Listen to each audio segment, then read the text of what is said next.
నమస్తే. పీకే వ్యూహకర్త. పోయినసారి సీఎం అవడానికి ఈ వ్యూహకర్తే కారణం. అయితే ఈసారి ఆ వ్యూహకర్తే ఏం చెప్పాడు? అసలు ఖచ్చితంగా రాను అంటే రాడు జగన్ అని చెప్పి అంటున్నాడు. అయితే దీని వెనక ఉన్నది ఏంటి అని మనతో పాటు సత్యమూర్తి గారు ఉన్నారు, సీనియర్ జర్నలిస్ట్. ఆయన అడిగి కనుక్కుందాం. సార్ నమస్తే. నమస్కారం అండి. పీకే ప్రశాంత్ కిషోర్ గురించి చెప్పాల్సిన అవసరం లేదు. జగన్ గెలుపుకి ఖచ్చితంగా ఆయనే కారణం అని చెప్పి అందరికీ తెలుసు.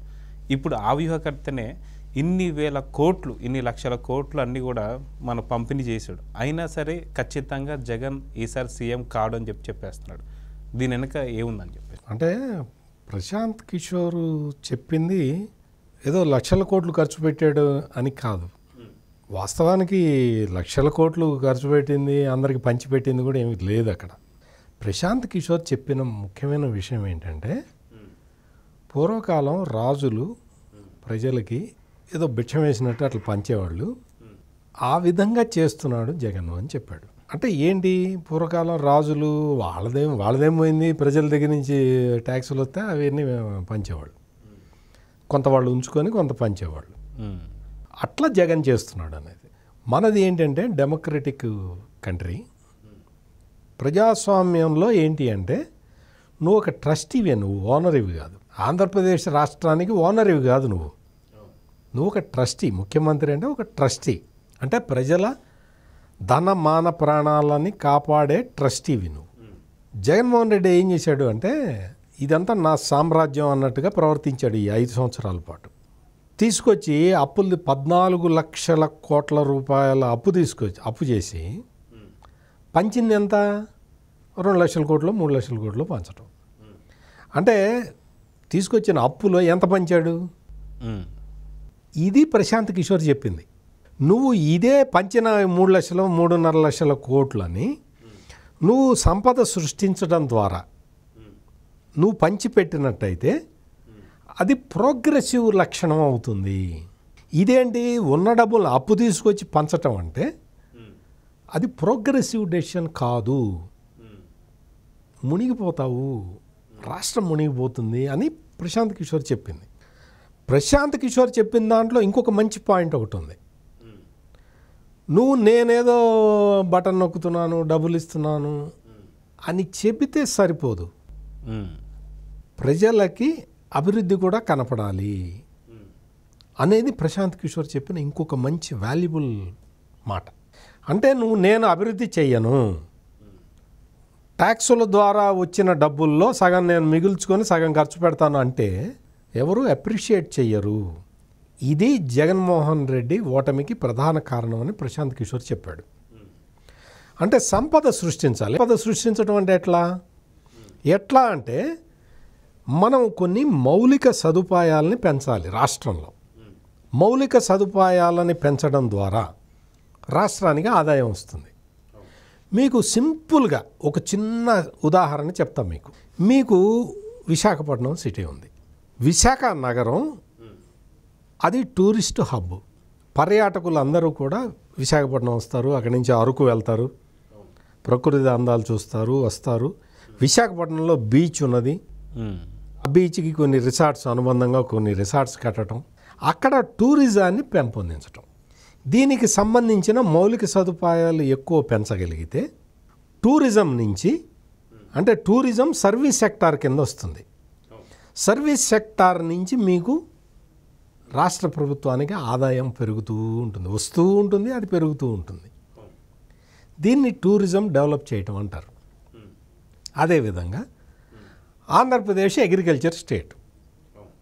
అగ్రికల్చర్ స్టేట్లో అంటే రైతుకి కొన్ని ఇన్పుట్స్ ఇవ్వటం ద్వారా, రైతుకు కొన్ని సౌకర్యాలు ఇవ్వటం ద్వారా ఎక్కువ పంట పండేలాగా చేస్తే, ఆ పంటని మార్కెటింగ్ చేస్తే రాష్ట్ర ప్రభుత్వానికి ఆదాయం వస్తుంది.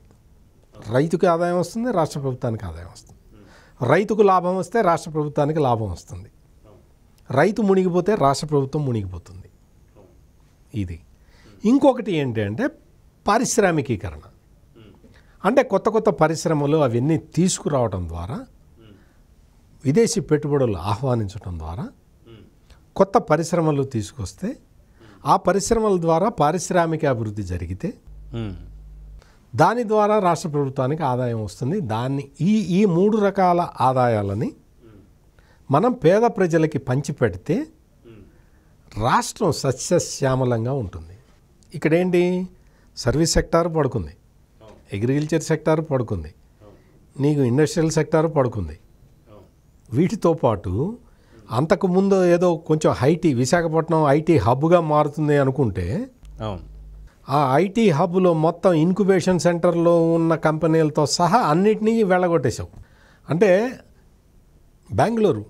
బెంగళూరు మొత్తం ఐటీ క్యాపిటల్ ఆఫ్ ఇండియా. అది మొత్తం సాచురేషన్ పాయింట్కి వచ్చిన తర్వాత అందరూ హైదరాబాద్కి వచ్చారు. హైదరాబాద్ కూడా కొంత సాచురేషన్ పాయింట్కి వచ్చిన తర్వాత బాంబే కాకుండా పూణే బాగా డెవలప్ అయింది సాఫ్ట్వేర్ ఇండస్ట్రీ. ఇప్పుడు పూణే సాచురేషన్కి వచ్చింది, హైదరాబాద్ సాచురేషన్కి వచ్చింది, బెంగళూరు సాచురేషన్కి వచ్చింది, బాంబేలో అసలు ఖాళీనే లేదు. అందుకని నెక్స్ట్ డెస్టినేషను వైజాగ్. ఈ ఆపర్చునిటీని ఆంధ్రప్రదేశ్ ప్రభుత్వం, జగన్మోహన్ రెడ్డి ప్రభుత్వం మొత్తం కొలాప్స్ చేసేసింది. అంటే ఎంత పెద్ద ఆపర్చునిటీ అంటే పూణేలో ఎఫర్ట్ చేయలేని వాళ్ళు వైజాగ్ వచ్చి ఉండేవాళ్ళు, హైదరాబాద్లో ల్యాండ్ కాస్ట్లు ఇవన్నీ పెరిగిపోయినాయి కాబట్టి ఇక్కడ ఎఫర్ట్ చేయలేని వాళ్ళు వైజాగ్ వచ్చి ఉండేవాళ్ళు. బెంగళూరు మొత్తం ఓవర్ఫ్లో అవుతున్నది కాబట్టి అక్కడి నుంచి వైజాగ్ వచ్చి ఉండేవాళ్ళు. రకరకాల కంపెనీలు ఐటీ ఇండస్ట్రీ మొత్తం వచ్చేసి విశాఖపట్నంలో దిగినట్టయితే ఈ రోజున విశాఖపట్నం ఏ విధంగా అభివృద్ధి చెంది ఉండేది? ఈ ఆపర్చునిటీ మొత్తాన్ని జగన్మోహన్ రెడ్డి ప్రభుత్వం కొలాప్స్ చేసేసింది. ఐటీ సెక్టార్ మాట వినపడకుండా చేసేసింది.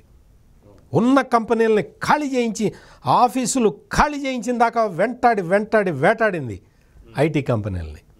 చిన్న కంపెనీలని కూడా ఆ మధ్య ఒక హబ్లో పెట్టేసి వాళ్ళందరినీ కూడా ఇంక్యుబేషన్ సెంటర్ అని పెట్టి తెలుగుదేశం గవర్నమెంట్ ఏదో కింద మీద పడి తాపత్రయపడితే ఆ చిన్న కంపెనీలు కూడా ఖాళీ చేసి వెళ్ళిపోయేదాకా ఊరుకోలేదు. ఈ తరహా పాలన మంచిది కాదు అని ప్రశాంత్ కిషోర్ క్లియర్ కట్గా చెప్పాడు. ఒకసారి కాదు, ఇప్పటికీ ప్రశాంత్ కిషోర్ చాలాసార్లు చెప్పాడు. ప్రశాంత్ కిషోర్ మొట్టమొదటిసారిగా జగన్మోహన్ రెడ్డి ప్రభుత్వం తప్పు చేస్తున్నది అని 9 నెలల కిందట చెప్పాడు ఫస్ట్ టైం. కనీసం అప్పటి నుంచైనా ఈ కక్షపూరిత చర్యలు మానేసి రాష్ట్రం ఎట్లా అభివృద్ధి చెందుతుందనేది కొంతమంది మేధావులను పిలిచి మాట్లాడి అన్ని పక్షాల సహకారం తీసుకొని ముందరికి వెళ్ళినట్టయితే 9 నెలల్లో అయినా రాష్ట్రాన్ని బాగు చేసి ఉండేవాడు జగన్మోహన్ రెడ్డి. కానీ ప్రశాంత్ కిషోర్ ఎవరు చెప్పడానికి? నా ఇష్టం వచ్చినట్టు నేను చేస్తా, నేను గెలిచింది ప్రశాంత్ కిషోర్ వల్ల అని అడిగే అంత అహంకారాన్ని జగన్మోహన్ రెడ్డి ప్రదర్శించాడు. వాస్తవానికి మీరు అన్నట్టు ప్రశాంత్ కిషోర్ స్ట్రాటజీల వల్ల గెలిచాడు జగన్మోహన్ రెడ్డి. ప్రశాంత్ కిషోర్ స్ట్రాటజీలతోటి గెలిచిన వ్యక్తి ప్రశాంత్ కిషోర్ ఎంత, నువ్వెంత, నాకు చెప్పే అంతటి వాడివా అనటం మొదలుపెట్టాడు. ఎవరైనా సరే రాజకీయ నాయకుడు ఏం చేయాలంటే పక్కనవాడు చెప్పింది వినాలి.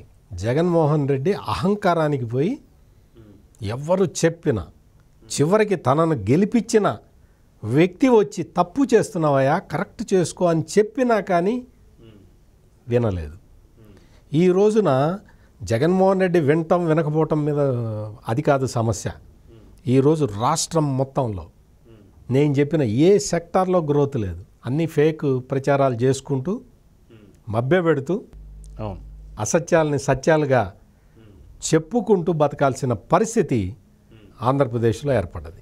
సో చూద్దాం సార్, మొత్తానికి ప్రశాంత్ కిషోర్ చెప్పినా సరే మాట వినడం లేదంటే రేపు పొద్దున వాళ్ళ ఫ్యూచర్ వాళ్ళకి అర్థమైపోయి ఉంటుంది. చూద్దాం, ఓటర్లో ఒక మంచి డెసిషన్ తీసుకొని చెప్పి కోరుకుందాం. నమస్తే సార్. నమస్కారం అండి.